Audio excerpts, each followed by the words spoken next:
샬롬. 오늘도 하나님 말씀 앞에 나오신 여러분 환영합니다. 우리 함께 기도하겠습니다.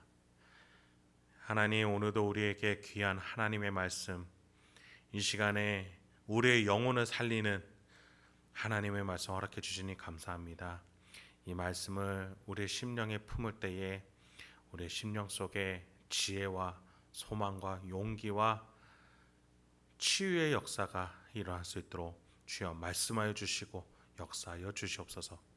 예수님의 이름으로 기도했습니다. 아멘. 오늘 함께 살펴볼 말씀은 여호수아 3장 9절에서 17절입니다. 여호수아서 3장 9절에서 17절 말씀을 함께 살펴보도록 하겠습니다. 하나님의 섬세한 계획으로 이루어진 2세대들의 출애굽 2세대들의 가나안 땅으로의 입장이 이제 막 시작하는 참입니다. 이들은 이 요단강을 건너는 이 순간을 잘 기억해야 합니다. 왜냐하면은 자신의 부모가 되는 출애굽 1세대는 홍해를 건너는 사건, 어떻게 보면 요단강을 건너는 것보다 더 스케일이 크고 웅장했고, 게다가 뒤쫓아오는 애국 군대까지 물리쳐준 홍해를 가르고 건너는 사건을 경험했었던 세대였지만, 그 세대는 결국에는 하나님에 대한 불순종으로 가나안 땅으로 들어가지 못하고 광야에서 생을 마감했기 때문이죠. 그래서 이 세대들은 지금 이 요단강을 건널 때에 하나님이 베푸시는 기이한 일을 잘 기억해야 합니다. 그래서 하나님은 요단강을 굳이 물이 불어나는 시기에 배를 타고 가는 것도 아니고 맨발로 걸어서 가게끔 하십니다. 그 이유와 목적, 하나님의 의중을 그들은 잘 기억해야 합니다. 본문 9절에서 10절입니다. 여호수아가 이스라엘 자손에게 이르되 이리 와서 너희의 하나님 여호와의 말씀을 들으라 하고, 또 말하되 살아계신 하나님이 너희 가운데에 계시사 가나안 족속과 헷 족속과 히위 족속과 브리스 족속과 기르가스 족속과 아모리 족속과 여부스 족속을 너희 앞에서 반드시 쫓아내실 줄을 이것으로 너희가 알리라.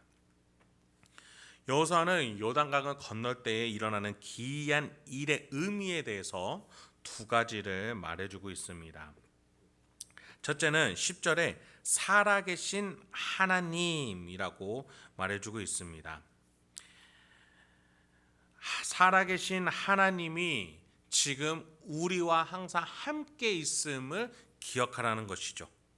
두 번째는 여러 족속들을 너희 앞에서 반드시 쫓아내실 줄을 이것으로 너희가 알라라고 해석해 줍니다.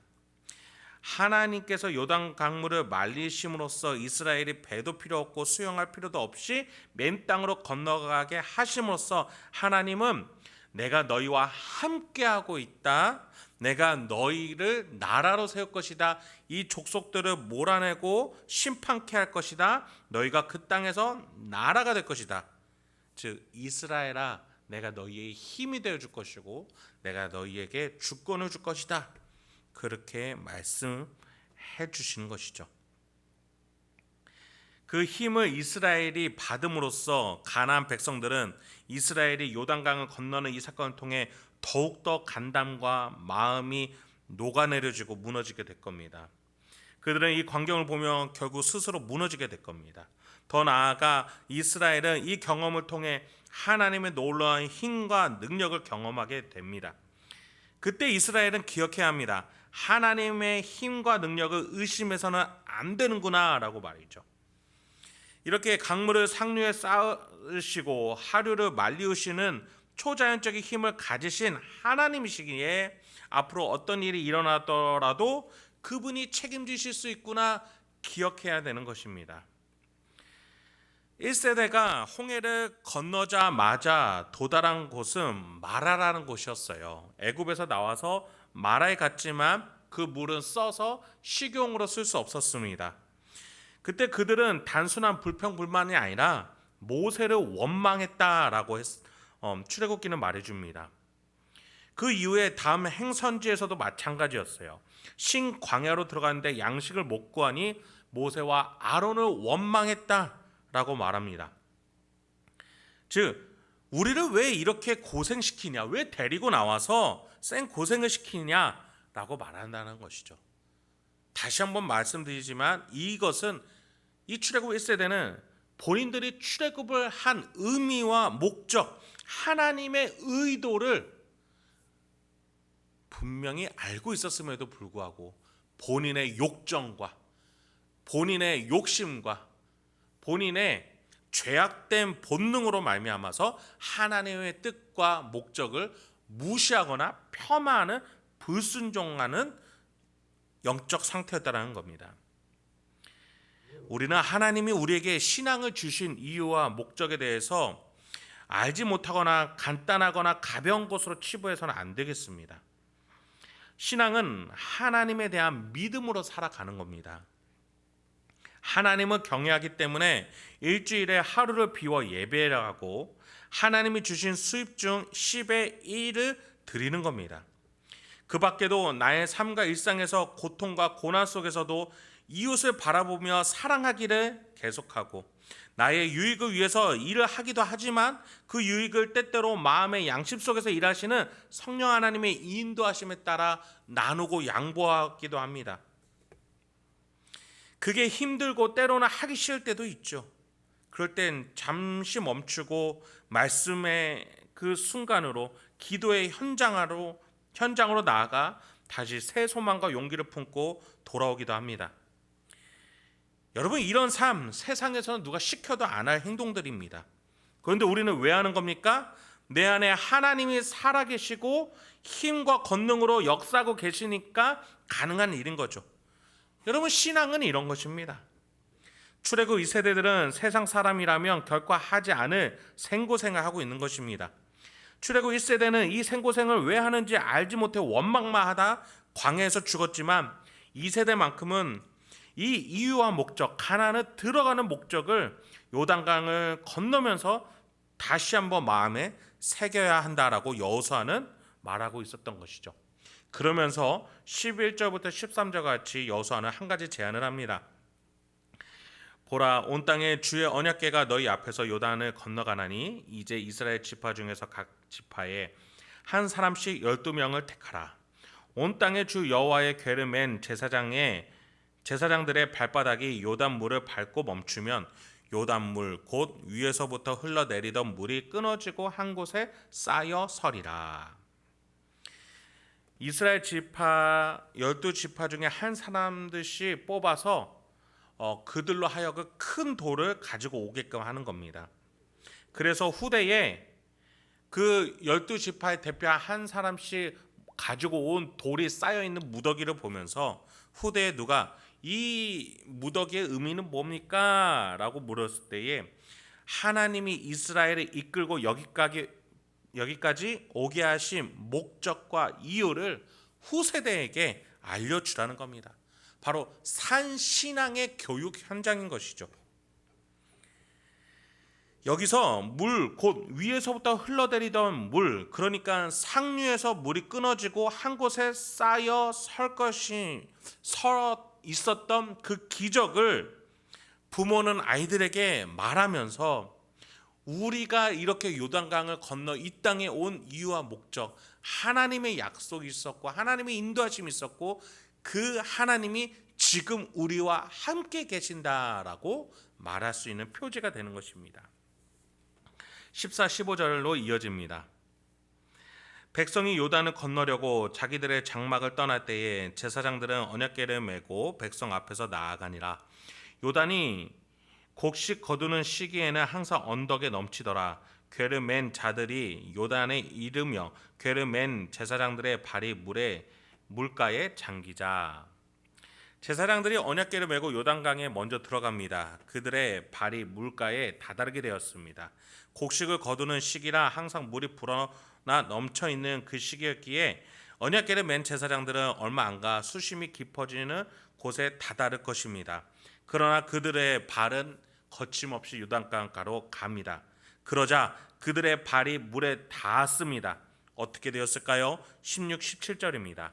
곧 위에서부터 흘러내리던 물이 그쳐서 사르단에 가까운 매우 멀리 있는 아담 성읍 변두리에 일어나 한 곳에 쌓이고 아라바의 바다 여매로 향하여 흘러가는 물은 온전히 끊어지매 백성이 여리고 앞으로 바로 건넜세. 여호와의 언약궤를 맨 제사장들은 요단 가운데 마른 땅에 굳게 섰고 그 모든 백성이 요단을 건너기를 마칠 때까지 모든 이스라엘은 그 마른 땅으로 건너갔더라. 본문은 아담 성읍이라는 곳에서부터 요단 강물이 멈췄다라고 합니다. 즉 30km 위에 있는 상류부터 막혔습니다. 마치 투명한 댐을 누군가 쌓아서 물을 막고 있는 형국입니다. 그렇게 거기에 물이 점점 모여 있게 됩니다. 상류가 그렇게 있으니 하류는 바닥에 보이고 여매로 흘러가는 물이 없게 되었습니다. 요단강의 평균 너비가 30m라고 합니다. 그런데 물이 불어나 있는 정도로 보아 평소보다 더 많이 물이 많아 사람이 충분히 빠질 수 있는 깊이가 되었을 겁니다. 여러분, 우리 잠실대교의 한강의 너비가 800m 정도 됩니다. 수심이 5m에서 7m 정도 된다고 하죠. 이 한강에 비하면 이 요단강은 작은 하천에 불과할 뿐입니다. 출애굽 1세대가 홍해 정도 되는 큰 바다가 막혀서 그것을 건너는 정도는 봐야 신앙심이 생길 것 같습니다. 한강 정도 되는 강이 막혀야 신앙이 생길 것 같아요. 그런데 지금 이것은 보이는 것, 그들이 만지는 것으로 신앙이 생기게끔 하는 것이 중요한 게 아니었습니다. 하나님이 말씀하시는 대로, 하나님이 말하는 대로 자연의 섭리가 바뀌어지는 초자연적인 하나님의 힘과 주권을 확인하는 시간이었습니다. 그 섭리로 이 요단강을 건너는 이스라엘 백성들은 무엇을 깨달아야 됩니까? 이 인생 내 힘으로, 내 의지와 내 생각으로 살아가는 것이 아니라 하나님의 약속과 힘으로 살아가는구나. 그 목적과 이유로 내가 이 땅에 들어오는구나. 그것을 기억하며 요단강을 건너 가나안 땅에 들어가는 것이죠. 여러분, 지금 강을 건너는 사람들이 수십 명, 수백 명밖에 되지 됩니까? 아니죠. 지금 수십만 명, 누군가는 또 추정하기를 수백만 명이라고 말하기도 합니다.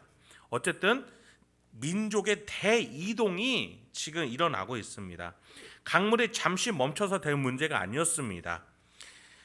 수십 시간이 멈춰져 있어야 하고 그때 민족이 이동을 하게 될 겁니다. 언약궤를 맨 제사장들의 발이 닿자 강물이 말랐고 그들이 다 건너자 강물은 다시 흐를 겁니다. 강물의 수심이나 너비같이 보이는 것이 중요한 것이 아니라 하나님의 세밀한 계획으로 이 현장을 만들어 주시고 이 현장을 겪는 이스라엘 백성들이 깨닫고 하나님과의 믿음의 관계가 더욱더 성장하게 되는 이 시간을 하나님은 계획하셨던 것이죠. 그리고 그 하나님의 믿음으로 이제 이스라엘 백성들은 가나안 땅에 침입자로 들어가는 것이 아니라 하나님의 뜻을 품은 심판자로 이제 들어가게 되는 것입니다. 마치 요단강을 막아주셨던 하나님께서 이들이 받을 심판자로서 향해서 나갈 때에 겪게 되는 온갖 방해와 위험들을 하나님은 또 막아주실 것입니다. 여러분, 우리가 살아가는 데 있어서 신자로 살아가고 믿음 생활과 또 이 복음 사역을 하는 데 있어서 많은 어려움이 있을 겁니다. 그럴 때마다 우리 하나님께서는 요단강을 막으시듯이 또 이스라엘이 나간 데 있어서 많은 그 가나안 민족으로부터 공격을 막아주시듯이 그 하나님은 똑같이 우리의 인생을 천국으로 향해 나가는 데 있어서 하나의 나라를 확장하는 데 있어서 우리가 당할 어려움들을 막아주시고 보호해 주실 줄 믿습니다. 오히려 그 시간을 통해 내 믿음이 더 성장할 수 있도록 인도해 주실 줄 믿습니다. 이제 말씀을 마치겠습니다. 여러분, 하나님의 구원 사역은 약속으로 이루어집니다. 하나님이 우리에게 가장 좋은 선한 계획으로 인도하시고 마침내 성취하실 겁니다. 그 마지막은 바로 천국입니다. 여러분, 천국은 장소가 아니라 상태입니다. 가장 선한 상태, 하나님과 함께하는 선한 상태를 말하는 것이죠. 그래서 우리 인생의 많은 문제와 어려움 속에서도 하나님의 계획과 섭리가 흐릅니다. 그래서 내 상황에서 기쁨과 찬송이 터져 나오게 해줍니다. 그것이 하나님의 구속사입니다. 그리고 이 구속사는 마침내 우리를 영원한 기쁨으로, 하나님과 영원한 함께함으로 인도합니다. 오늘 하루도 하나님의 놀라운 계획과 섭리로 내 삶에서 역사하시는 하나님의 손길로 풍요하고 평안한 하루를 보내시길 주님의 이름으로 축원드립니다. 함께 기도하겠습니다. 하나님, 오늘도 우리에게 귀한 하나님의 말씀 주시니 감사합니다. 이스라엘 백성들이 요단강을 건너는 데 있어서 하나님의 손길이 강을 막아주셨던 것처럼, 그리고 그 강을 건너면서 더욱더 성장한 믿음을 가지고 가나안 땅에 하나님이 주신 사명감을 가지고 들어간 그들처럼 우리도 저 세상을 향하여 그냥 나가는 것이 아니라 하나님이 지켜주시는 그 손길, 하나님이 부여주신 그 나의 십자가를 가지고 내가 이 세상살이를 감당하고 이겨내고 승리할 수 있도록 그곳에 하나님의 나라를 세우고 정말 그곳에 많은 열매와 사랑이 풍성한 그 나라로 만들 수 있도록 주여 우리 각자의 삶을 사용하여 주시옵소서. 이 모든 말씀 예수님의 이름으로 기도했습니다.